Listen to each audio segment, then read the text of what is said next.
နှစ်တွေကတော့ကြာခဲ့ပါပြီဒါပေမဲ့နှလုံးသားထဲမှာဆွေးဆွေးမြင်းမြင်းနဲ့မနေ့တနေ့ကလိုအမက်ရနေသေးပါပဲအုံနောက်တွေကထုတ်ပြနိုင်ခဲ့ပေမဲ့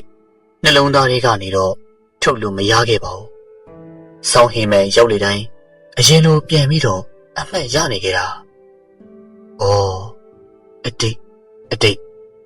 မဖန်းဆုပ်ထားတဲ့မှန်သိပေမဲ့လွှင့်မြစ်ဖို့ကလည်းခက်နေတော့နာကျင်စရာတွေနဲ့ပဲဖက်တွင်ရင်ဒီမနေ့လေကျွန်တော်တို့ကိုလွမ်းနေမိတော့မှာပဲလွန်ခဲ့တဲ့နှစ်ငယ်ကာလကဒီဇင်ဘာရဲ့ချင်းမှုတန်ကိုအန်တုကကြောဘူးအိတ်လေးတစ်လုံးလွှဲလို့မြို့ဝဲလန်းကကားခဲ့စီကျွန်တော်ပြေးလွှားခဲ့ပါတယ်စိတ်ထဲမှာတော့ကားမိပါစေလို့ဆုတောင်းရင်းနေပါပြေးလွှားနေရခြင်းအကြောင်းရင်းကကျွန်တော်တို့တငယ်ချင်းတစုဖျားဖို့သွားမလို့ကားကမနေ့9နာရီထိန်းလာတာကျွန်တော်နိုးလာတော့9နာရီထိုးနေပြီမျက်နှာကိုလှင်းမြဲသိမနေ့ကလေးကထုတ်ပိုးထားတဲ့ကြောဘူးအိတ်ကိုလွှဲပြီးတော့အပြေးလေးပဲထွက်ခဲ့ပါလေပြေးရဲလွှားရင်းနဲ့ကျွန်တော်တခုသတိထားမိတာကလမ်းမှာကျွန်တော်ကလွှဲလို့လူရဲလို့တယောက်မှမတွေ့ပါဘူးစိတ်ထဲမှာတော့နည်းနည်းကတိကောက်ဖြစ်သွားပြီးတော့မနေ့9နာရီဆိုရင်နိုးထနေပြီဖြစ်တဲ့ကျွန်တော်တို့မြို့လေးဟာဒီနေ့မှထူးထူးဆန်းဆန်းအိမ်မိုးကြလို့အဲ့ဒီချိန်မှာမြို့လေးကနိုင်စင်နာကျွန်တော်ရောက်လာတော့နိုင်တန်း3ချက်ကမြည်လာခဲ့ပါတယ်ကျွန်တော်လည်းအော်ဘနန်ဖြစ်ရင်လည်းကြည့်လိုက်တော့တကယ်ကိုမနေ့3နာရီကျွန်တော်ခေါင်းကုန်းမိတာပေါ့လေကျိုးအိတ်ကိုချနိုင်ကိုထုတ်ကြည့်တော့လေ3နာရီဟင်ဘာဖြစ်သွားပါလဲငါအိမ်တော့ကျွန်တော်9နာရီပါအော်ဒါကြောင့်လူတယောက်မှမတွေ့ပဲတိတ်ဆိတ်နေအောင်ကျွန်တော်တယောက်တည်းပွားစီပြောရင်းနဲ့နိုင်စင်ရှိမှရက်နေပြီးအိမ်မြန်မှုကလည်းလမ်းတစ်ဝက်တောင်ကျုံနေပါပြီပြန်သွားရင်လည်းအမေကတွားခင်ပြူတော့မှာမဟုတ်ပါဘူးခက်တာပဲကွာကဲဘာပဲဖြစ်ဖြစ်မထူးတော့ပါကားကြီးမှာပဲထိုင်ဆောင်တော့မယ်ကျွန်တော်ဟာနိုင်လေးကိုလက်ကဝေးကြောက်နေပြီကားကြီးစီကိုဥတီခဲ့ပါလေမနေ့3နာရီခွဲချိန်မှာကားကြီးကိုရောက်ခဲ့ပြီးတော့နှင်းတပွေးပွေးကြားထဲမှာကားကြီးကတိတ်ဆိတ်ငြိမ်တယ်လို့ပတ်ဝန်းကျင်ကိုလှည့်ပတ်ကြည့်တော့လေဘယ်သူမှမရှိဒီချိန်မှာတစုံတစ်ယောက်ကကျွန်တော်နောက်ကျောကိုဝင်တိုက်လာပြီးယူတီရဲ့ဆိုတော့ကျွန်တော်အနေငယ်ဟန်ချက်ပြည့်ရင်နဲ့ရှိန်သွားခဲ့ပါလေအမလေးတေးပါရတောင်းမှမာလေရှင်တောင်းမှမာလေကျွန်တော်ရက်နေတာကိုဝင်တိုက်တာကမိန်းကလေးတစ်ယောက်ကားကြီးမှာထုံထားတဲ့နှင်းပြမီးရောင်လေးနဲ့တွေ့ရပြီးတော့ပန်းမွင့်လေးတွေအလှဆင်ပြီးတော့ခြေတထားတဲ့အဖြူရောင်ကားဝင်ရှည်လေးမိမေချိုလေးတစ်ယောက်ပါသူမရဲ့ရှည်လျားဖြောင်းစင်းနေတဲ့ဆန်ရွယ်လေးတွေဟာဒီဇင်ဘာလေးအေးလေးမှာဝဲပြန်လို့မျက်နှာကလည်းဝိုင်းဆက်လို့တခါမြည်တက်တက်မမေ့နိုင်တဲ့မျက်နှာထားမျိုးနဲ့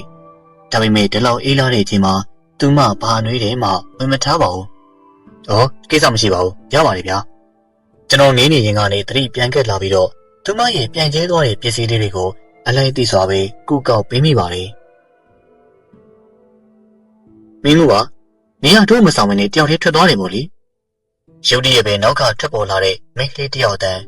ကျွန်တော်အတန်ကြားရောက်ကိုကြည့်လိုက်တော့နောက်ထပ်မိန်းကလေး3ယောက်သူတို့ကိုကျွန်တော်စီထဲမှာကျေးဇူးတင်မိပါတယ်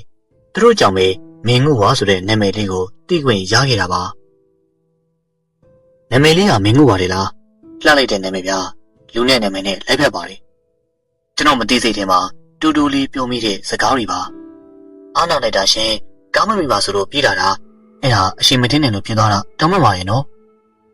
သူမရဲ့ပြောသူမအပြုံးအမူအရာလေးတွေကဒီဇင်ဘာအချမ်းကိုတော့ကျွန်တော်ကိုမေ့သွားစေပါလေ။သူမခန္ဓာကိုယ်ကတင်းနေတဲ့နှင်းစီရင်တန်လေးကကျွန်တော်ရင်ထဲမှာလှိုင်းတဘိုးတစ်ခုလိုလှုပ်ခတ်လာစေခဲ့ပါလေ။ရပါတယ်ဗျာကိစ္စမရှိပါဘူး။ဒီလုံးမှာပဲကြက်တုံတွေတင်ထားတဲ့ကားကြီးတစ်စီးကဘေးကဖြတ်သွားပြီးတော့ကျွန်တော်ဟာကားဘေးနားကဖြတ်သွားတဲ့ချိန်မောင်းနေသူကကျွန်တော်ကိုလည်းထူးဆန်းတယ်လို့မျိုးကြည်သွားခဲ့ပါလေ။ကျွန်တော်စိတ်ထဲတော့မထားတော့ပါဘူး။မင်းကဒီလိုဆိုရင်ထွက်လာလို့လားဟာငါအိတ်ချင်နေတယ်ဟာနင်တို့ကလည်းအိတ်မယ်ဆိုရင်မနေ့ဆိုရောက်မှကောင်းမိမှာပေါ့မတော်လို့ကောင်းမမြင်ဘယ်နဲ့လုံးလဲအိတ်ချင်နေကားပေါ်ရောက်မှပဲအိတ်တော့သူမတို့တငယ်ချင်းတစုစကားပြောနေရင်ကနေကောင်မလေးတယောက်ကဟဲ့ငို့ပါအဲ့ဒါဘာတူလဲကျွန်တော်ကိုကြည့်ကမေးလာပြီးတော့အော်ခုနငါနဲ့သူနဲ့တိုက်မိသွားတာလေငို့ပါနေရတော့လေအမြဲတမ်းနမောနမဲနဲ့ဒါပေမဲ့အချိုးလေးနော်နာမည်လေးပါလေမေးကြည့်အောင်လေဟာလောက်နေမသာနေသွားမေးငါတော့ရှစ်တယ်သူတို့ပြောနေတာကြားလေတော့ကျွန်တော်တော့ပြုံးမိသွားပါတယ်ဒီချိန်မှာကျွန်တော်တို့နဲ့မင်းမွေးကကလမာကြီးတယောက်ကကျွန်တော်ကိုကြည့်နေတာသတိထားမိပါတယ် ကျွန်တော်ကားကြီးကိုရောက်တော့ကတော့မတွေ့ပဲကြည့်ရတာအဲ့ဒီကလမာကြီးကမုံရောက်နေတာလားမသိလှနွေးဆိုတဲ့မင်းကလေးကကျွန်တော်နားကိုကက်လာမှကားဟုံးတိတန်ထပ်ပေါ်လာပြီးတော့ကျွန်တော်ဟာစိတ်ထဲကနေဖုန်းတီးတဲ့ကားကိုတော့စိတ်တူမိပါလေကားတော့ရောက်လာပြီနာမည်တော့မမေးလိုက်ရဘူးလှနွေးကပွားစီနဲ့ကားကိုကျင့်နေပြီးတော့ဖုန်းတန်နဲ့တူတူရောက်လာတာကအပြာရောင်ပန်းကားတစ်စီးကားပေါ်မှာမောင်းသူနဲ့အသက်ကြီးကြီးမင်းကလေးတစ်ယောက်နဲ့အဖွားကိုလင်မယားနဲ့အဲ့ဒီကားလေးကငုဝါတို့စီးရမယ်ကားဆိုတာကျွန်တော်သိလိုက်တော့ရှင်ထဲမှာထူးဆန်းတဲ့ဝေဒနာဝင်ရောက်လာပြီးစိတ်ဆိုးတူလိုဝမ်းနေတူလိုနဲ့သူမနဲ့အသေးချာလေးမင်းမဆက်လိုက်ရတာကိုကမှနောင်တရမိပါလေကိုလူကျော်ကျမတို့သွားတော့မယ်နော်တက်တာတွဲလက်တဲကြွားတဲ့လှတွေဟာကားပေါ်တက်ကနေမှပြုံးပြနှုတ်ဆက်သွားပြီးတော့တခြားမိန်းကလေးနှစ်ယောက်ကတော့ပြုံးပြရုံပဲပြုံးပြပါလေကျွန်တော်ကလည်းအသက်မဲ့တဲ့ဟန်ဆောင်ပြုံးလေးနဲ့ပြန်လည်ပြုံးရင်းနဲ့ငေးကြည့်နေမိပါလေကားကိုနောက်ဆုံးမှတက်တာကမင်းငူပါသူမကားပေါ်တက်ကနေမှလှည့်ကြည့်ကပြုံးစီးနဲ့ကားပေါ်တက်သွားပြီးကျွန်တော်မှတော့ဝေဒနာတွေကိုရင်မပိုက်တော့နှုတ်မဆက်ခြင်းပဲနှုတ်ဆက်လိုက်ရပါလေတက်တာပါငုတ်ပါရဲ့ကညမာသာအကြောင်းဖန်လာခဲ့ရင်တန်နေရတပိမှာပြန်ဆုံခြင်းလေးပါလေသူမရဲ့အပြောင်အောင်ကားလေးကတရွေ့ရွေ့နဲ့ကျွန်တော်ရှိကထွက်သွားပြီးသူမကတော့နောက်ထပ်တစ်ချက်ကလေးမှလှည့်မကြည့်တော့ပါဘူးကားလေးကမြင်ကွင်းရှိကပျောက်ကွယ်သွားတော့ကျွန်တော်ဟာငင်းငင်းငယ်ငယ်ဖြစ်နေတော့သူမရက်ခဲ့တဲ့နေရာလေးမှာအနည်းရောင်နှင်းစီပန်းလေးတစ်ပွင့်ကျွန်တော်ဟာသူမရဲ့အမတ်တရလေးဖြစ်နေနှင်းစီပန်းလေးကိုကောက်ကကြည့်မိပြီးနှင်းစီနဲ့ဆိုတာရှားပါတဲ့ပန်းပါလေဟေးကောင်လေးစောနာဘယ်လိုနဲ့စကားပြောနေရလဲတစ်ချိန်လုံးမှာစက်ကြည့်နေတဲ့ကလမာကြီးကရုတ်တရက်မေးလာပြီးကျွန်တော်တော့အနည်းငယ်တော့လန့်သွားရပါတယ်ဟောစောနာလားကျွန်တော်ကောင်မလေးနဲ့စကားပြောနေရလေဟေးဟုတ်လားငါတော့နေရလွေပြီးတော့ဘယ်သူမှမမြင်ပါဘူးနင်းတယောက်တည်းပဲပြာကြီးပြာနဲ့လက်ပြလိုက်စကားပြောလိုက်နဲ့မျက်စိကိုနှောက်နေရပဲကျွန်တော်လာပြီးတော့နှောက်နေရတာစောနာကားတစ်စီးလုံးထွက်သွားတာမမြင်လိုက်ဘူးလားဗျပြီးတော့ဒီမှာကြည့်သူ့စီကကြကြံခဲ့တဲ့အနှဲရောင်နှင်းစီပွင့်ကျွန်တော်လက်ထဲကင်ထားတဲ့နှင်းစီပွင့်လေးကိုပြလိုက်တဲ့အခါမှာတော့နှင်းစီပွင့်မဟုတ်တော့ပဲတစ်ကိုင်းကြောက်လေးတကူအမလေးဗျာဒါဘယ်လိုဖြစ်တာလဲစောနာနှင်းစီပွင့်မှာနှင်းစီငါကိုယ်တိုင်ကုတ်လိုက်တာပါကောင်းလေနင်တော့တရေချောက်ခံနိုင်ရပြီအဲ့ဒါတရေတွေလူမဟုတ်ဘူးကျွန်တော်ငင်းနေပေမဲ့ကလမာကြီးပြောတာကခိုင်မာနေတော့စက်မငင်းဖြစ်တော့ပါဘူးဒီလောက်လာတဲ့မိန်းကလေးကဘယ်လို့မှတရေမှမဖြစ်နိုင်ဘူးလို့သာကျွန်တော်တွေးမိပါတယ်ကလမာကြီးကလည်းကျွန်တော်ကိုကြည့်ပြီးတော့ခေါင်းလေးလှုပ်ခါပြန်သွားပြီးကလမာကြီးထွက်သွားတော့ကျွန်တော်တစ်ကိုင်းကြောက်လေးကိုပြန်ကောက်မိပါတယ်ကလမာကြီးကပြောချင်ရပြောကထွက်သွားပြီမဲ့ကျွန်တော်မှတော့အပြင်းမရှိတဲ့မိကုန်းနေနဲ့အဲ့ဒီညမှာတစ်ကိုင်းကြောက်လေးကိုင်းကရှင်းနေပြီးခဏနေတော့ကျွန်တော်တို့စီးရမယ့်ကားလေးကရောက်လာပါတယ်ကားဆရာကကျွန်တော်အစိုးကြီးရောက်နေတာတွေ့တော့အံ့ဩစွာနဲ့မေးလာပြီးကျွန်တော်ဟာနိုင်မပြီးထွက်လာတဲ့အကြောင်းပြောပြီးတော့ငုဝါတို့ရဲ့ကားပုံစံကိုပြောပြီးတော့အဲ့ဒီကားကိုတွေ့မြင်မြင်မိလားလို့မေးတော့ဘယ်ကားမှမတွေ့ပါဘူးကွာငါတို့လာတာတိတ်ကိုစိုးလို့ညာမသိဘူးကွာကျွန်တော်ဘာပြန်ပြောရမှမသိဒီတိုင်းပဲဟိုတေးတီတွေနဲ့ကားပေါ်ထိုင်နေလိုက်ပါတယ်ခရီးစဉ်တစ်လျှောက်လုံးမှာလည်းကျွန်တော်နည်းနည်းလေးမှမပြောခဲ့ပါဘူးမင်းငုဝါကိုနှလုံးသားတွေကရောအုံနောက်ထဲကပါထုံမရဖြစ်ခဲ့တာသူမအလှသူမပြုံးသူမအမူအရာတွေဟာကျွန်တော်အဖို့ကတော့ယုံနိုင်စရာတစ်စက်ကလေးမှမရှိပါဘူးတငယ်ချင်းတွေကမပြုံမရှင်းဖြစ်နေတဲ့ကျွန်တော်ကိုကြည့်ပြီးတော့ဘာမှစိတ်ညစ်နေတယ်ကွာပျော်ပျော်နေစမ်းပါဒီလိုပြောလာခဲ့ပေမဲ့ကျွန်တော်ကတော့မင်းငုဝါမှမင်းငုဝါဖြစ်ခဲ့ပါတယ်အဲ့လိုနဲ့ခီးစဉ်ပြီးဆုံးလို့အိမ်ကိုပြန်လာခဲ့ရပြီးမင်းငုဝါကတော့နှလုံးသားထဲမှာနေရာယူထားဆဲပါပဲဒီနေ့တော့ရက်ွက်တွေကဘူးကြီးတယောက်ဆုံးမသွားတာနဲ့အတုပဘိုးကိုအကြောင်းဖန်လာခဲ့ပြီးအဖိုးကြီးကကျွန်တော်တို့ရက်ွက်တောင်းကအပတ်စဉ်တနင်္ဂနွေနေ့တိုင်းဆုံးလောက်လို့တဲ့ဈေးရက်မှာဆုံးသွားခဲ့တဲ့အင်ယာမဲတယောက်ပါပိုင်ရှင်မဲအတုပရဲဆိုတော့အာယုဝနပုံညကာရီလို့ခေါ်တဲ့လူငယ်တွေဖွဲ့စည်းထားတဲ့ကျွန်တော်တို့အသင်းဖွဲ့ကအမြဲတမ်းဆောင်ရွက်ပေးရပါတယ်မတားတစ်ခေါက်ကျောင်းစီကောက်ဆိုတဲ့စကားပုံရှိတဲ့မှုကျွန်တော်ကလေအတုပလိုက်ဖို့တဲ့ကားပေါ်မှာငင်းငင်းလေးထိုင်ရတဲ့တုတ်တန်ကိုရောက်ခဲ့ပါတယ်ဒီလာယူတရဏဂုံတင်အတုပကိုမြေချပြီးတာနဲ့ပြန်မဲလှုပ်တဲ့အခါမှာတော့လူရှုံနေသေးတာနဲ့ပဲအစိမ်းတွေကိုမြုပ်နှံတဲ့ဘက်ကနေပတ်ပြီးတော့ပြန်လာခဲ့ပါတယ်တနေရာရောက်တဲ့အခါမှာကျွန်တော်ခြေလမ်းတွေရုတ်တရက်ရက်တန်သွားရပြီးမသိစိတ်တွေကအလိုလိုဝမ်းနေလာတယ်လို့မျက်ရည်မကျမိမဲ့နှလုံးသားထဲမှာတော့ငုံမဲမဲနဲ့ ကျွန်တော်တွေ့လိုက်ရတာကဆေးတွေပြေကခက်မင်မင်လေးဖြစ်နေတဲ့အောက်ကူလေးတခုမင်းငူကအသက်19နှစ်ကျွန်တော်ရှင်နေဟတ်တက်ကွေးရပါပြီပထမတော့နေမေတူမရှာလူတူမရှာမှုကိုဖြည့်သိမ်းမိပေမဲ့စလုံးတွေရဲ့ဘောကသူမပုံလေးကိုမြင်လိုက်ရတော့ကျွန်တော်ထိမထားနိုင်တော့ပါဘူးကျွန်တော်မျက်လုံးအိမ်ကမျက်ရည်တွေကျွေစင်းလာခဲ့ရပြီးခဏတာဆုံခဲ့ရပေမဲ့မမိနိုင်တာကတော့ခက်ပါလေစုံစည်းခွင့်ဆိုတာခွဲခြားခြင်းတက်ပါပဲလားတစ်ချိန်မှနေရာမှာရောက်လာခဲ့တဲ့ကိုရိုရီရဲ့စုံစည်းခွင့်ဟာအခုတော့ကိုယ့်ရဲ့ရင်ကိုဓာတ်နဲ့မှုန်းနေတဲ့အတိုင်းပါပဲကျွန်တော်သူမရဲ့အုတ်ကူဘေးမှာလက်မိုင်ချငိုကြွေးနေမိပြီးအခုတော့ကံကြမ္မာကိုအပြည့်ဖွယုံကလွဲလို့ဘာမှမတက်နိုင်တော့ပါဘူးဒီကောင်လေးကွာဒါတက်ကလင်ကလေးကြတာနေနေအောင်ပေါ့ဒီနေ့ဘာညိုကြောင်းမင်းတို့ကောင်းကောင်းသိစေရမယ်ရုတ်တရက်ပဲကျွန်တော်ဘေးကဖြစ်သွားတဲ့လူတစ်ယောက်ကမကြည့်မနဲ့ပြောနေတာကိုနားထဲမှာကြားလာရပြီးတော့ကျွန်တော်မကြည့်ဖြစ်ပါဘူးသူမရဲ့အုတ်ကူလေးနဲ့ဘေးမှာပေါက်နေတဲ့မျက်တချို့ကိုဆွဲနှုတ်ရင်းနဲ့ဖုံမုံတွေကိုအပုပ်ယုံကြားခင်နဲ့တုပ်ပြီးနေမိပါတယ်ဟေ့ညီလေးမင်းဟိုတနေ့ကကားကြီးမှာမနဲ့အစိုးကြီးတွေ့ခဲ့တဲ့ကောင်လေးမလားကွာရုတ်တရက်မေးလိုက်တဲ့စကားကြောင့်မျက်ရည်တွေတုတ်ခါကြည့်လိုက်တော့ကျွန်တော်မသိတဲ့ဒဇင်းတယောက်အော်ဟုတ်ပါတယ်ကိုဒါနဲ့ကျွန်တော်ဘယ်လိုသိရလဲဗျအခုကျွန်တော်တခါမှမတွေ့ဘူးပါဘူးအေးလားဒီဘက်ကိုလာကွာလူစင်းကကျွန်တော်ကိုအုတ်ကူလေးရဲ့ပြင်ဘက်ကိုခေါ်လာပြီးဘာကြောင့်လဲမသိကျွန်တော်လိုက်လာမိပါတယ်ညီလေးအဲ့နေရာမင်းငု့တွေ့ခဲ့ရမလားဗျာအကူကငု့သိလို့လားသိတာပေါ့ကွာဒါပေမဲ့ငု့ဆုံးသွားတာ6နှစ်နေပါရှိပြီကွာဗျာဟုတ်တယ်ငါကြီးငု့ဆုံးသွားတာ6နှစ်နေပါရှိပြီကားမတော်တဆမှုနဲ့ဆုံးမသွားတာကွာလွန်ခဲ့တဲ့6နှစ်နေပါငု့နဲ့သူ့တငယ်ချင်း3ယောက်မင်္ဂလာဆောင်တစ်ခုသွားရင်လည်းကားမတော်တဆမှုနဲ့ငု့ရောတငယ်ချင်းတွေရောကားပေါ်ပါလာတဲ့သူအားလုံးတိတ်ဆုံးသွားခဲ့တယ်အပြာရောင်ဗန်ကားလေးကိုမင်းတွေးလိုက်တယ်မလားကျွန်တော်အဲ့ဒီသတင်းကိုလန့်ပြန်သွားပါတယ်သူဘာလို့ဒီလောက်ထိသိနေရလဲအခုကဒါတွေအကုန်လုံးဘယ်လိုလုပ်သိနေရလဲအခုကဘာတူလဲဟုတ်တယ်ငါကြီးအခုအဲ့ဒါအကုန်လုံးသိတယ်ဘာကြောင့်သိတာလဲဆိုတော့ငု့အခုရဲ့ညီမဝမ်းခွဲမှုလို့ပဲပြီးတော့ညီလေးကိုအခုသိတာလေအဲ့ဒီနေရာဖြတ်သွားတဲ့ကောင်မောင်းတာအခုပဲကွာအခုအဲ့ဒီနေမှာစကားပြောချင်ပေမဲ့အရေးပေါ်ကိစ္စတစ်ခုကြောင့်အခုမပြောနိုင်ကြဘူးငု့မှာဘယ်လိုဝေကျွေးတွေရှိနေသေးလဲတော့အခုမသိပါဘူးကွာဒါပေမဲ့ကုသိုလ်တွေဘလောက်ပင်လှုပ်လို့အခုရောတချို့ကားသမားတွေရောငု့တွေ့နေရတယ်ငါကြီးဟိုနေကငါကြီးတွေ့တယ်လို့ပေါ့ကွာအဲ့ဒီအပြာရောင်ဘန်ကားနဲ့ညီမလေးငု့တော့တချို့လူတွေကတွေ့ရတယ်တဲ့ပထမတော့အကိုလေးမယုံပါဘူးကွာဒါပေမဲ့တခါတော့အကိုကိုယ်တိုင်တွေ့ရမှယုံသွားတာဒါပေမဲ့ငု့အကိုမမှတ်မိတော့ဘူးကွာငု့ဆုံးသွားတဲ့နေ့ကိုရောက်တိုင်းမိသားစုဝင်တွေကငု့အတွက်အမြဲတမ်းကုသိုလ်လုပ်ပေးပါလေကွာနောက်ထပ်6ရက်ဆိုရင်သူဆုံးတဲ့နေ့ကိုရောက်ပြီလေမင်းလည်းလာချင်လာခဲ့ပေါ့ကွာတစိမ့်လူကကျွန်တော်ကိုလိပ်စာကလေးထုတ်ပေးသွားပြီးတော့အနားကနေထွက်သွားပါတယ်ကျွန်တော်ဘာစကားမှမပြောနိုင်ပါဘူး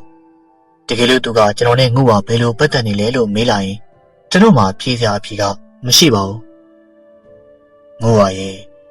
ဘဝတစ်ခွေမှာခဏလေးတွေ့ရပြီမေမင်းမရှိတော့ဘူးဆိုတဲ့အမှန်တရားခါတီလုံးလာတယ်ကွာအချိန်လွဲမစွာတွေ့ခဲ့ရတဲ့အတွက်ကံတရားကိုပဲအပြစ်တင်ရမလားခဏတာလေးပဲတွေ့ဆုံခဲ့ရပြီမေမင်းရဲ့အပြုံးမင်းရဲ့အမူအရာမင်းစကားတန်လေးဟာကိုယ်နှလုံးသားမှာထာဝရရှင်သန်နေခဲ့တာပါငု့ရဲ့ဘလို့ပဲဖြစ်ဖြစ်ကံတရားဟာကိုယ့်ဘက်မှာရှိခဲ့လို့ဆုံခွင့်ရမယ်ဆိုရင်မင်းနဲ့ကိုမြို့ဝင်လမ်းလေးမှာတစ်ခါလောက်တော့ပြန်ဆုံချင်ပါတယ်ငု့ရဲ့ကျွန်တော်ဟာလိပ်စာကလေးကိုကြည့်ရင်နဲ့စီးကြလာတဲ့မျက်ရည်တွေကိုတုပ်အဲ့ဒီနေရာကထွက်ခဲ့ပါတယ်ငု့ကောင်းရမွန်ရရောက်ပါစေလို့ဆုတောင်းရင်းနေပါပြည်သူ့အားလုံးမင်္ဂလာပါခင်ဗျာဇလံကောင်းများစွာကိုတင်ဆက်ပေးလျက်ရှိကျွန်တော်တို့ရဲ့ Army Scary Story ကနေပြီးတော့မှဒီနေ့မှလည်းပြည်သက်တို့အတွက်ဇလံကောင်းလေးတစ်ပုဒ်ပြောပြတင်ဆက်ပေးကြပါမယ်ဟုတ်ကဲ့ဇလံလေးကတော့ရက်လည်မလို့တော့အာတူပါဆိုတဲ့ဇလံလေးပဲဖြစ်ပါတယ်ဗျာအချိန်ကာလအပြင်မြန်မာနိုင်ငံရဲ့နောက်ဆုံးမင်းဆက်ဖြစ်တဲ့တီဘောဘရင်ပါတော်မူပြီးတဲ့နောက်ဘရင်ကိုလို့တော်ပြည့်အမှုထမ်းခဲ့တဲ့မေခါနဲ့သူ့ရဲ့ချစ်သူတို့ဟာတောင်ငူခရိုင်လေးကနေမြေတစ်ခုကို ထွက်ပြေးတိမ်းရှောင်ခဲ့ပါတယ်။အဲဒီညကရေဒါရှိမြို့လိုအမည်တွင်ပြီးတော့မေခါတို့လင်မြဟာပါလာတဲ့လက်ဝဲလက်စားတွေကိုထုတ်ခွဲရောင်းချလို့လူလက်တစ်ဖက်စာမကားတဲ့ကျွန်းတိုင်လုံးတွေနဲ့ဆောက်လုပ်ထားတဲ့အိမ်ကြီးကိုဝေယုံနေထိုင်ခဲ့ပါတယ်။အဲဒီဒေသမှာကရင်နီလက်နက်ကိုင်းတွေရှိတာကြောင့်အင်္ဂလိပ်အုပ်ချုပ်မှုကအလံဝေးခဲ့ပြီးမေခါတို့လင်မြဟာဒေသခံလူတွေနဲ့အစဉ်ပြေအောင်ပေါင်းသင်းနေထိုင်ခဲ့တာကြောင့်သူတို့ရဲ့ဘဝလေးဟာတာယာဆိုပြေခဲ့ပါတယ်။မကြခင်မှာပဲမေခမှာကိုဝင်ရှိလာခဲ့ပြီးတော့မောင်မြလို့ခေါ်တဲ့သားလေးတစ်ယောက်ဖွားမြင်လို့လာပြီးအရွယ်ရောက်တဲ့အခါမှာအင်းမုံနဲ့ထွင်းမုံလို့ခေါ်တဲ့ညီမနှစ်ယောက်တည်းကအကြီးဖြစ်တဲ့အင်းမုံနဲ့အိမ်တော်ကြလို့တအုံးမီဆိုတဲ့သမီးလေးတစ်ယောက်မွေးဖွားပေးခဲ့ပါတယ်။မိဘလေးအတမကချစ်ရတဲ့သမီးဦးမို့တအုံးမီလို့ခေါ်တွင်ပြီးဒါပေမဲ့သူတို့မိသားစုရဲ့ပျော်ရွှင်ဟင်းဟာတည်မြဲမှုတော့မရှိခဲ့ပါဘူး။ဘာကြောင့်လဲဆိုတော့တအုံးမီရဲ့မိခင်အင်းမုံကအမျိုးသမီးယောဂါနဲ့ကွယ်လွန်သွားခဲ့ပါတယ်။ဒီကမှာအင်းမုံရဲ့ညီမထွေးမုံကပဲဒူမကိုပြုစုထိန်းချောင်းရပြီး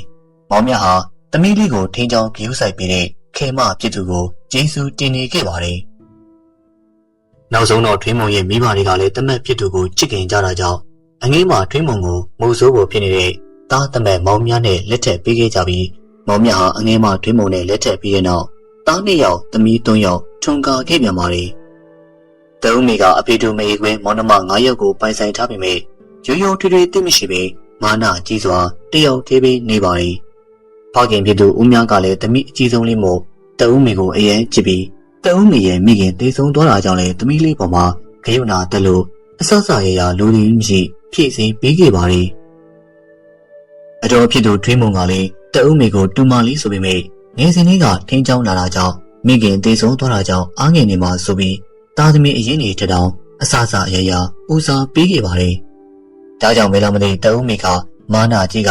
ဘာသာတရားကိုလည်းတက်ဝင်ယုံကြည်မှုမရှိပါဘူး။သမီးကြီးတအုံးကြီးဒီနေ့ဥပုံလေးကိုဖေးရသွားရအောင်။အမေထွေးရလေသမီးမလိုက်ချင်ဘူး။အလူတန်းပြတ်ရုံနဲ့မချမ်းသာအောင်မေကိုစီးပွားရေးပဲလုပ်ရမှာ။ဖေးကကူတာမဟုတ်ဘူး။ခေါင်းမလိုက်တာသမီးရဲ့အမေထွေးနေအောင်ဘယ်လိုများဆုံးမရမလဲ။ကဲပါအမေသွားဆိုင်ရှိတာသွား။အငယ်ဆုံးခင်ထွေးလို့လည်းအထားခင်နေတော့သမီးကလေးမထင်ချင်ဘူး။သူကကလေးကိုလည်းမချစ်တဲ့အပြိုရွယ်မှာအငယ်ဆုံးညမခင်ထွေးလေးကနှစ်သမီးပဲရှိသေးပြီးမကြခင်မှာသူနဲ့အမြဲတူတူတအူးဆိုတဲ့သူနဲ့အိမ်တော်ကြာသွားခဲ့ပါလေ။တအူးကသူမိမနဲ့ဆက်ညင်စွာကလေးတွေကိုလွန်စွာမှချစ်ပြီးတော့အဖေတို့အမေကွေးတအူးမေရဲ့အငယ်ဆုံးညမခင်ထွေးလေးကိုချီပိုးထိန်းချောင်းတတ်ပါလေ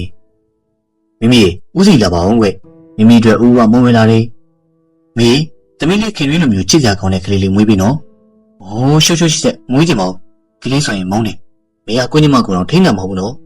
။မိမဖြစ်သူစကားကြောင့်တအူးတယောက်တက်မကြီးကိုတစ်ချက်ချမိပါလေခင်တွေဟာတအူးရဲ့လက်မှာပဲကြီးပြင်းခဲ့တယ်လို့ဆိုရင်လေမမှားပါဘူးတအူးကအလုပ်ကိုလည်းလွန်စွာမှစူးစမ်းပြီးတော့မကြခင်မှာသူတို့လင်များကတောင်ငူမြို့မှာရွှေကြားပြန်နာမည်နဲ့ဆက်လက်ခုံကြီးတကူတီထောင်ခဲ့ပါလေတောင်ငူမှာအခြေချကခင်တွေရှိတဲ့ရေလာရှင်မြို့ကိုတိတ်မလာဖြစ်တော့ပဲတအူးတို့ရဲ့ဆက်လက်ခုံလုပ်ငန်းကအောင်မြင်လာခဲ့ပါလေဒီမယားနှစ်ယောက်စလုံးအလို့အင်မတန်စူးစမ်းကြတာကြောင့်စစ်လက်လုပ်ငန်းကပိုပြီးတော့အောင်မြင်တယ်လို့ပြောရမှာဖြစ်ပြီးတော့မေမကိုဝင်ရှိနေလားကွာမသိပါဘူးယောက်ျားရဲ့ရင်းနေတုံပြီးတော့မူးနေလို့ဟုတ်လားငါဆရာဝန်ခေါ်လိုက်မယ်ကွာမင်းအိယာထဲမှာအေးစိနားနေနော်ကလေးလိုရင်လာတဲ့တအူးတယောက်ပြောနေသလောက်သူကတော့လွန်စွာမှစိတ်ဆင်းရဲနေပြီးဆရာဝန်ရောက်လာကစမ်းသက်ပေးတဲ့အခါမှာတော့ကိုတဲ့ခင်ဗျားမိမမှာကိုဝင်ရှိနေပြီဗျဆရာဝန်ရဲ့စကားကြောင့်တအူးတယောက်အပြောလွန်နေသလောက်သူမကတော့စိတ်ညစ်နေတာကလေးတယောက်ကိုမွေးရမှာကိုတွေးကြည့်တိုင်းအော်ကလေးစနေပြီးတော့ကလေးပစ္စည်းနေတာရေးလေးကိုအလွန်ယုံတဲ့သူကကလေးပြက်ကျသွားပါစေလို့အကြိမ်ကြိမ်ဆုတောင်းမိပါလေတအူးကတော့ပျော်လွန်းလာကြောင်းစိတ်လိတ်ကုံကလူသမားတွေကိုတော့မုံဟင်းကတော့ချက်ကျွေးလိုက်ကြပြီးတော့ဒီလိုလူသမားတွေကိုကျွေးမိတာကထူးဆန်းလာပြီးဘာကြောင့်လဲဆိုရင်လင်မယားနှစ်ယောက်စလုံးကလုပ်ငန်းမှာသာအောင်မြင်ပေမဲ့လှူချင်းတန်းချင်းကလုံးဝမှမရှိတအူးရဲ့ကျွေးမွေးမှုကြောင့်တအူးမေဟာကလေးကိုပို့ပြီးတော့အမြင်ကက်လာပြီးသူ့ယောက်ျားကကလေးကိုတဲတဲလှုပ်လေသူကလည်းပို့ပြီးတော့မလို့ချင်နေဆူတောင်းပြေးတာလားတော့မသိမိခင်မြစ်တာကကလေးခံစားမိတာလားမပြောတဲ့ကိုဝင်9လမှာတားလေးကရှော့သွားခဲ့ပါတယ်တအူးတယောက်သူမိမကိုဝင်ပြက်ကြတာကြောင့်ယူမတက်ခံစားခဲ့ရပြီးယောက်ျားတမဲမျက်ရည်လေရွှေဖြစ်ခဲ့ရပေမဲ့မိမကတော့အပြုံးမဖြစ်ပါဘူးအစကလေးကမလို့ချင်တဲ့ကလေးမို့ပြက်ကြသွားတာကိုပြောနေသေးပြီးတော့ နောက်ပိုင်းသူမှာကိုယ်ဝင်ဆောင်ခြင်းမရှိတော့ပါဘူး။အိမ်တော်ကြီးဟာသားသမီးမထွန်းကားပဲနဲ့ပြင်းရည်စွာပြတ်တန်းခဲ့ရပြီးတယောက်နဲ့တယောက်တန်ရုံးစင်ပူတွဲလာတယ်ဆိုရင်မမားပါဘူး။အာကျုံးလေးအောင်လိုက်တာမိမရအသက်ရှူတော့မဝတယ်လို့ပဲ။တမားတို့လည်းပြတာဆုံးနေပြီနော်။ဘာယောဂမှလည်းမသိဘူးယောက်ျား။တော်တာတကူအဖြစ်ကျုပ်တော်သိမလားပဲ။ဒီစလိခုံကြီးကတော်မရှိမဖြစ်ဘူး။ကျုပ်တယောက်တည်းလည်းဦးစီးပြီးတော့မလုပ်နိုင်ဘူးယောက်ျားရဲ့။အေးပါကွာငါမသိပါဘူးခ။ကျိုးအောင်နေအောင်တာပါ။ဒီတခါတော့ဗမာဆရာနဲ့ပြချင်းကောင်းမယ်တင်။တဦးတယောက်တချောင်းချောင်းနဲ့ဝေဒနာကတနေ့တခြားပိုဆိုးလာပြီးတော့တန်ရင်သမားတော်နဲ့ပြသတဲ့အခါမှာမြေပွားနာလို့သိရပြီးအခုခေတ်ပြောရမယ်ဆိုတော့အဆုတ်ကန်စာညရဲ့ဂရီဘာအနှိမ့်ရောင်ပေါ်ဝါကြီးကလောကတစ်ခုလုံးကိုလွှမ်းခြုံထားလေတော့ပဝင်းကျင်ကပင်းပိတ်အောင်မှောင်းနေပြီးအဲ့ဒီညမှာပဲခူးဒီကလည်းဆွဲဆွဲငင်ငင်နဲ့ဦးနေပါလေအာငါမရတော့တင်နေမိမကြီးငါကြိုးရတယောက်ယောက်ဆွဲဆုပ်ထားသလိုတင်းပြီးတော့အောင့်နေတာအသက်တောင်မရှူနိုင်တော့အာဒီလာပေါင်ယောက်ျားရဲ့ကျုပ်ကုံမိုးတွေလည်းပြီးအောင်ပါဒီလုပ်ငန်းတစ်ခုလုံးကျုပ်တော်တယ်ဘလို့ဦးစီးရမှာလဲတဦးတယောက်မိမဖြစ်သူကိုစိတ်မကောင်းစွာကြည်ရင်နေပြီးငြိမ်သက်သွားခဲ့ပါလေယူဒီရဲ့အိမ်ထဲမှာခွေးဟူတန်ကြားလိုက်ရပြီးမောင်ပီလေးတယောက်လန့်ပြန်နိုးလာပြီးတော့ရွှေကြားပြန်စိမ့်လေးဖြန့်ချီရေးလုပ်ငန်းကိုအကြီးကဆောင်ရွက်နေသူအခုတလောတတိနေမကောင်းတာကြောင့်သူကဦးစီးလုပ်ကိုင်ပြီးရပြီးဒီနေ့လေရရရှိတဲ့ငွေတွေကိုကောက်ပြီးတော့စိတ်လိတ်ခုံသွားပြီးတော့အဲ့ရအောင်ပါတကားခောက်တန်ကိုကြားလိုက်ရပြီးတော့မနဲ့ဆိုဘယ်သူပါလိလာပြီဘယ်သူလဲမသိပါဘူးပီလီဟာတကားကိုဖွင့်လိုက်တဲ့အခါမှာတော့အမလီလန့်လိုက်တာကိုရအိမ်မောင်မှာမမကြီးရက်နေတဲ့စိတ်လိတ်ခုံပိုင်ရှင်ကိုတွေ့ရပြီးရုတ်တရက်လန့်သွားပါတယ်ဟုတ်ကောနေမကောင်းဆိုတက်တာသွားပြီလားဗျအင်းနေဝင်ုံလေမဝင်တော့ပီလီမင်းမဒီနေ့ကုန်ကျွေးတွေပေးရမှာမို့ငွေကိုရအောင်ကောက်ပြီးဖို့လာပြောတာစိတ်ကြပါကိုကလေကျုပ်လည်းမိုးလင်းတာနဲ့ကုန်ကျွေးထွက်ကောက်ပြီးတော့အကိုတို့စီကိုလာမှာပါစိတ်ကြကိုဒီလိုပြောလိုက်တော့ခေါင်းကြီးပြကလှည့်ထွက်သွားပြီးအင်းရှိတစ်ပင်ကြီးအောင်တိုးဝင်ပြောက်ွယ်လို့သွားလိုက်တဲ့ချိန်မှာပဲဆွဲဆွဲငင်ငင်ဦးလိုက်တဲ့ခွေးဦးတန်ကြောင့်ပီတီတယောက်အိမ်တကားကိုအမြဲဆုံးပဲပိတ်လိုက်ပါလေအလို့ရှင်လည်းမြဟာအလုံးလေးပတ်သက်ရင်တိကြပြီးတော့ငွေရေးကြေးရေးပိုင်းမှာလည်းအမားမကန်သူလည်းအိမ်မရတော့တာနဲ့ရကြရှိတဲ့စည်ရင်းတွေကိုစစ်ဆေးလို့ငွေကောက်ထုတ်ဖို့တည်းပြင်ဆင်လိုက်ပါတယ်ပီတီအလို့ရှင်အိမ်ရောက်တဲ့အခါမှာကနပြင်းထိုးထားတာတွေ့ရပြီးအလို့ရှင်မိမကမျက်နှာမကောင်းပါဘူးအမဘသူဘာဖြစ်လို့လဲဗျနေအကိုဆုံးသွားပြီပီတီရဲ့ဟုတ်လို့လားဗျာဘယ်ကြံဆုံးတာလဲကျုပ်ကိုဒီမိနစ်4နာရီလောက်ကြီးလာသေးရဲ့ဗျအမဒီနေ့ကုန်ကြီးပြရမှာတဲ့ပတ်စံရအောင်ကောက်ပြီးဖို့လာပြောလို့သူမင်းတယောက်ထဲစီကိုမဟုတ်ပါဘူးတခြားသူတွေစီလဲရစရာရှိတာတွေပြီးဖို့လိုက်ပြောတယ်တဲ့သူဟာတည်ပြီးရတော့ငါ့ကိုစိတ်မချလို့အကျွေးလိုက်တောင်းပြီးနေကြတာဟင်ဒါဆိုမနေ့ကငါစီလာတာကိုတူကဝင်းညင်ပေါ့သူဟာတွင်းနေရင်နဲ့စက်သိန်းနေအောင်ထားသွားခဲ့ပြီးတော့အလောင်းဘေးကိုတွားလိုက်ပြီးအကူရဲ့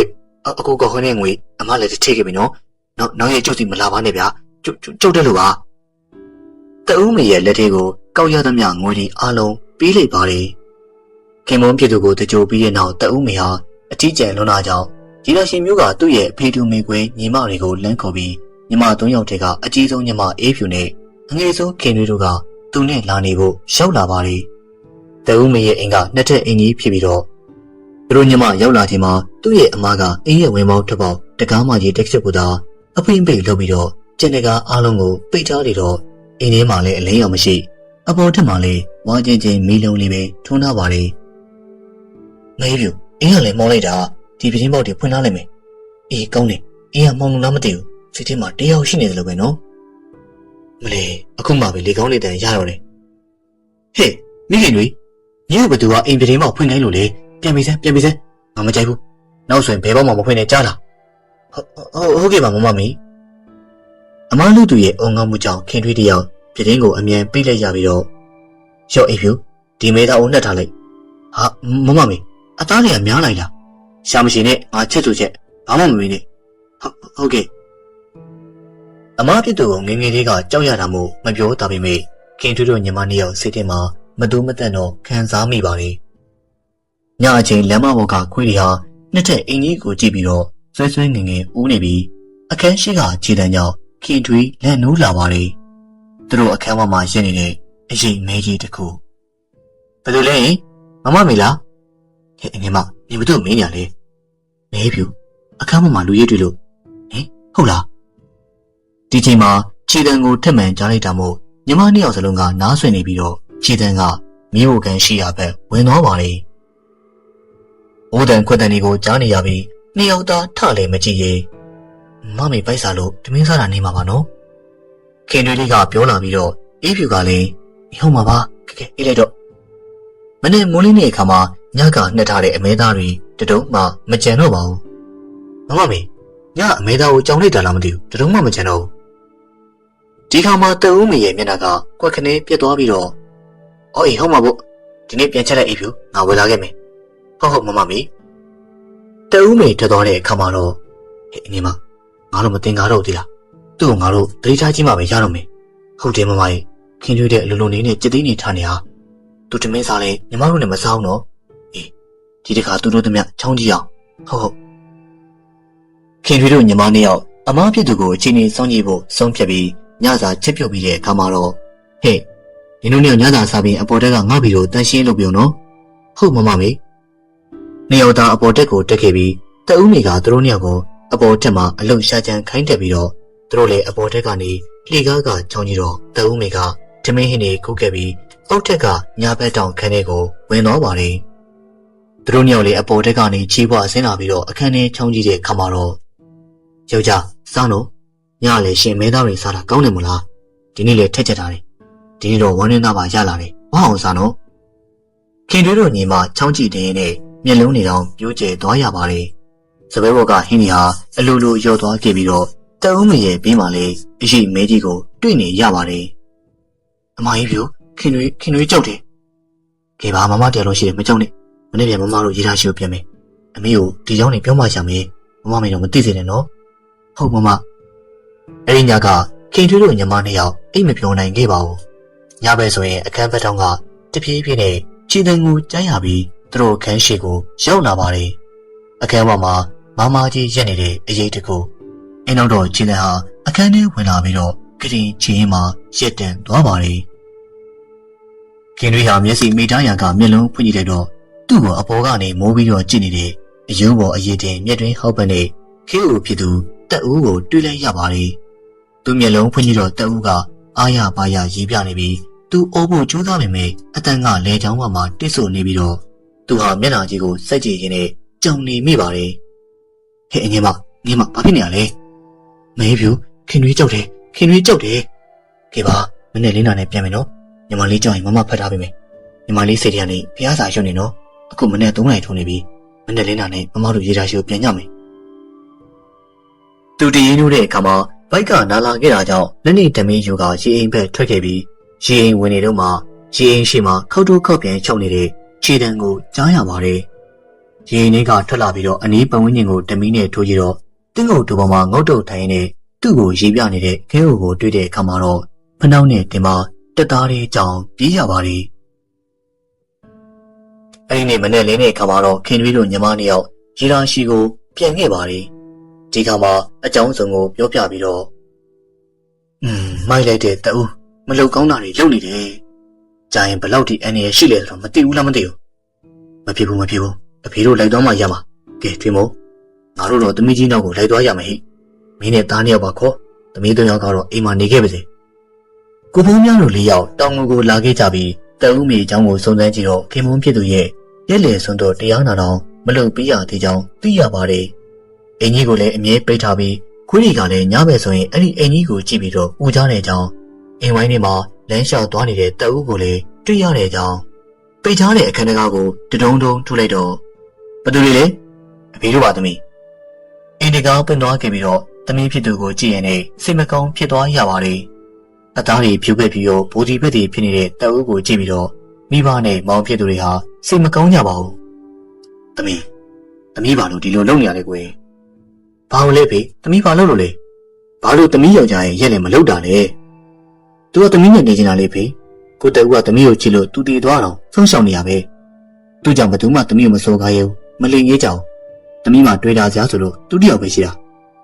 ဘာလို့အမဲသားတွေကြွေးပြီးတော့မွေးထားတာလဲသမီးရဲ့သမီးတွေအန်ရကြီးလုံးနေဆိုတာသမီးမသိဘူးလား သူကြိုက်လို့ပေါ့ဗျသူရှာထားတဲ့ငွေနဲ့သူ့ကိုအမဲသားကြွတာစမ်းလာပြီသမီးရဲ့သူ့ကိုတကယ်ချစ်တယ်ဆိုရင်သူရှာထားတဲ့ငွေနဲ့ယဟန်တန်ဃာတွေကိုပြီးလူရမယ်လေသူအခုလိုဘဝနဲ့နေရတာသမီးကြောင့်သူတပြေးပြေးနဲ့အသိဉာဏ်ပြောက်တိုင်းဒါတော့မခေါ်နိုင်ဘူးသမီးရဲ့တကယ်လို့အဲ့ဒီအချိန်မှာသမီးသာရုတ်တရက်တည်သွားရင်သူတယောက်တည်းဒီလိုဘဝဆိုကြီးနဲ့ကြံနေခဲ့လိမ့်မယ်သူ့ကိုကျွမိမဲ့သူမရှိရင်စားရမယ်တောင်းရမယ်ဘဝနဲ့အင်မတန်မှတနာစရာကောင်းပါမောင်တအုပ်ကစိတ်ရင်းကောင်းပါလေကွယ်ဒီချိန်သူ့ကိုကုသိုလ်ပြုအမျှဝေပေးမယ်ဆိုရင်ကောင်းရပုံကိုရောက်နိုင်တယ်ကွယ်ဒါမှသမီးဟာသူ့အတွက်ဇနီးကောင်းပြီးသားမှာပေါ့အဖေပြောတာကိုနားထောင်ပါနော်ဒီကောင်မှပဲတအုပ်မိတယောက်ကျူးကျူးပေါင်းငိုခဲ့ပြီးကနအုပ်ကခေါင်းမစွာညင်းခဲ့ပေမဲ့ဖခင်ဖြစ်သူရဲ့ကြကြလက်ကြနားချမှုကြောင့်သဘောပေါက်လာပြီးတော့ဒါဆိုသမီးဘာလို့ရမလဲဖေသူ့ကိုရက်လေဖို့ကလည်းလုံသွားပြီစိတ်မပူနဲ့သမီးအဖေအားလုံးစီစဉ်ပေးမယ်ကဲဒါတို့အိမ်မြေပေါက်တွေကိုအကုန်ဖိတ်နေမအိမ်ကိုတန်းရှင်းလို့ဒီမို့မင်းကတော့အပေါ်တက်ကဘုရားခန့်ကိုတေချာတန်းရှင်းလို့ဘုရားပန်းလေးလာသမီးရအဖေနဲ့ဘုန်းကြီးကျောင်းလိုက်ခဲ့တောက်ဖနေအောင်ဘုန်းကြီးကျောင်းကိုထွက်ခဲ့ပြီးဆရာတော်ကိုအကျိုးကြောင်းလျှောက်ထားလိုက်တော့ဆရာတော်ကတရားပြဆုံးမပါတယ်အရှင်မရဒါဆိုတော့မနေ့6နိုင်လောက်တပည့်တော်အိမ်ကိုကြောက်ဖို့အတွက်ဖိတ်ပါတယ်ဗျာသာဓု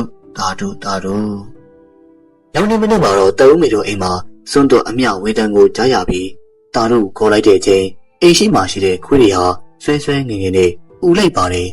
ဝေကောင်းစားလာနေနဲ့ပြုံးရွှင်နေတဲ့ခေမုန်းဖြစ်သူကိုတွေ့ရပြီးတော့ငါသွားရတော့မယ်ဟေးကျေးဇူးပါမိမကြီးမင်းတို့ပေးတဲ့ကုသိုလ်တွေကိုငါခေါ်ဝင်ရလို့အခုဘဝတည်းကိုသွားရတော့မယ်မင်းကိုလာနှုတ်ဆက်တာကွာယောက်ျားတအုပ်မေတဖဖခေါ်ရင်းနဲ့နိုးလာပြီးမြင်ဝင်းမှာမျက်ရည်တွေကစေးကြလို့အဖေသမီးဘာဖြစ်လို့လဲကွကရင်ချင်းမှာလက်အုပ်လေးကြည့်ထားတဲ့သမီးဖြစ်သူကိုတွေ့ရပြီးတော့ကျေးဇူးပါပဲဖေရဲ့ကိုတော်သမီးကိုလာနှုတ်ဆက်သွားတယ်ဟုတ်လားသမီးဆုံးဖြတ်လိုက်ပါပဲသမီးရှိသမျှပေးတဲ့နာကိုပေးပြီးတော့ကျန်တဲ့အကုန်လုံးလည်းဘုန်းကြီးကြောင့်လှူလိုက်မယ်ဖေပြီးရင်သမီးရာသက်ပံယောဂီဝတ်တော်မယ်သမီးရဲ့နောက်ဆုံးအချိန်တွေကိုတရားနဲ့ပဲအေးချမ်းချမ်းဖြတ်တန်းတော့မယ်ဖေအကောင်းဆုံးမော်သမီးရဲ့ဒါတို့ဒီချိန်ကဆိုလို့ဒေါက်တာဦးမေတယောက်သူ့ရဲ့ဘဝနောက်ဆုံးနေဝင်ချိန်တွေကိုယောဂီဝင်တဲ့တရားရိပ်မှာအေးချမ်းစွာဖြတ်တန်းရင်းနဲ့ကွေလွန်သွားခဲ့ပါတယ်ဒေါက်တာဦးမေတယောက်ကောင်းရာတုတ်ကလေးလာမယ်လို့ယုံကြည်ရင်းနဲ့